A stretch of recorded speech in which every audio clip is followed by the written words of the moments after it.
ایک عورت تھی طواف کر رہی تھی اور طواف کے دوران کہتی تھی اللہ میں اس حال میں بھی آپ سے راضی، اے اللہ میں اس حال میں بھی آپ سے راضی۔ تو ایک آدمی نے یہ سنا تو بڑا حیران ہوا، اس نے اس سے پوچھا کہ تو کیوں کہتی ہے کہ میں اس حال میں بھی آپ سے راضی، میں اس حال میں بھی آپ سے راضی؟ اس نے کہا کہ میں طواف ختم کر لوں گی نا تو میں تمہیں اپنا واقعہ سناؤں گی۔ چنانچہ اس عورت نے اپنا واقعہ سنایا کہ میرے 3 بچے تھے، میں گھر کے اندر ایک دن تنور پہ روٹیاں پکا رہی تھی، تو میرے بڑے 2 بچے جو تھے وہ گھر میں کھیل رہے تھے کمرے میں، اچانک مجھے شور کی آواز آئی، تو وہ کہتی ہے کہ میں نے جب شور سنا تو میں وہیں سب کچھ چھوڑ کے تنور پر آٹا روٹیاں تو میں کمرے کی طرف بھاگی۔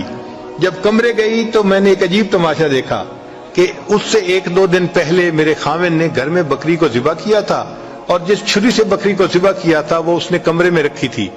تو میرے دونوں بچے کھیلتے کھیلتے ان میں سے ایک نے دوسرے کو کہا کہ تمہیں پتہ ہے کہ ابو نے بکری کو کیسے ذبح کیا تھا؟ تو وہ دوسرا کہتا ہے مجھے تو نہیں پتا۔ وہ کہتے اچھا آؤ میں تمہیں بتاتا ہوں کہ کیسے ابو نے ذبح کیا تھا۔ تو میرا درمیان والا بیٹا جو تھا وہ زمین پر لیٹ گیا اور بڑے لڑکے نے اس چھری کو اٹھا لیا۔ اب وہ چھوٹا بچہ تھا اور اس کو پتہ نہیں تھا کہ چھری کتنی تیز ہے، چنانچہ اس نے اس کے گلے پہ جو چھری چلائی تو گلا تو فوراً کٹ گیا اور خون کا فوارہ چھوٹنے لگا۔ اب جب خون نکلا تو شور ہوا اور میں بھاگی ہوئی آئی تو میں نے دیکھا کہ میرا بچہ خون میں لت پت پڑا تھا اور اس کی جان نکل چکی تھی۔ اب میں نے سوچا کہ میرا بڑا بیٹا کہاں ہے جس نے یہ حرکت کی تھی؟ وہ ڈر کے بھاگ گیا تھا اور کہیں چھپ گیا تھا۔ کہنے لگی میں نے اسے دوسرے کمروں میں دیکھا تو کہیں نظر نہیں آیا۔ جب صحن میں آئی تو وہاں میں نے تنور کے لیے کچھ لکڑیاں رکھی ہوئی تھیں، ان لکڑیوں کے پیچھے وہ جا کے چھپا تھا۔ کہنے لگی میں نے پیچھے سے اس کو جا کے جب دیکھا تو اس نے مجھے کوئی جواب نہیں دیا۔ جب میں قریب گئی تو مجھے پتا چلا کہ اس جگہ کے اوپر ایک سانپ بیٹھا ہوا تھا۔ یہ بچہ چھپنے کے لیے جب لکڑیوں کے پیچھے گیا، سانپ نے اس کو ڈسا اور یہ بھی وہاں مرا پڑا تھا۔ کہتے میں اس کی لاش اٹھا کے لائی، ایک بچے کو ایک چارپائی پہ لٹایا اور دوسرے بچے کو دوسرے چارپائی پہ لٹایا۔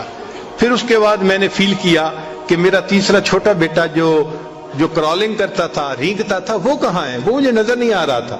کہنے لگی میں اٹھ کے جب جو ہے تنور کی طرف آئی تو میں نے دیکھا کہ اس نے کرال کیا اور وہ تنور کے اندر گر چکا تھا۔ تو میں نے اپنے زندہ بیٹے کو آگ کے اندر پورا جلتا ہوا دیکھا اور وہ بھی فوت ہو گیا تھا۔ تو میں نے تینوں بیٹوں کی لاشوں کو چارپائی پہ رکھا، پھر ان کو نہلایا، ان کو کفن دیے۔ جب تینوں کے جنازے ایک دن میں گھر سے نکلے تو میں عمرے کے ارادے سے آ گئی۔ اب میں طواف کر رہی ہوں اور اپنے اللہ کو کہہ رہی ہوں اے اللہ میں اس حال میں بھی آپ سے راضی ہوں۔ آپ ذرا غور کیجئے نا اس ماں کے دل پہ کیا بیتی ہوگی کہ ایک دن میں جس کے 3 بیٹوں کا جنازہ گھر سے نکلے اور پھر وہ طواف کرتے ہوئے کہہ رہی ہے اے اللہ میں اس حال میں بھی آپ سے راضی ہوں۔ تو ہم نے کہاں غم دیکھے ہیں، کہاں تکلیفیں دیکھی ہیں؟ ہم نے نہیں دیکھی۔ ہمیں تو اللہ نے بہت سہولت کی زندگی دی ہے۔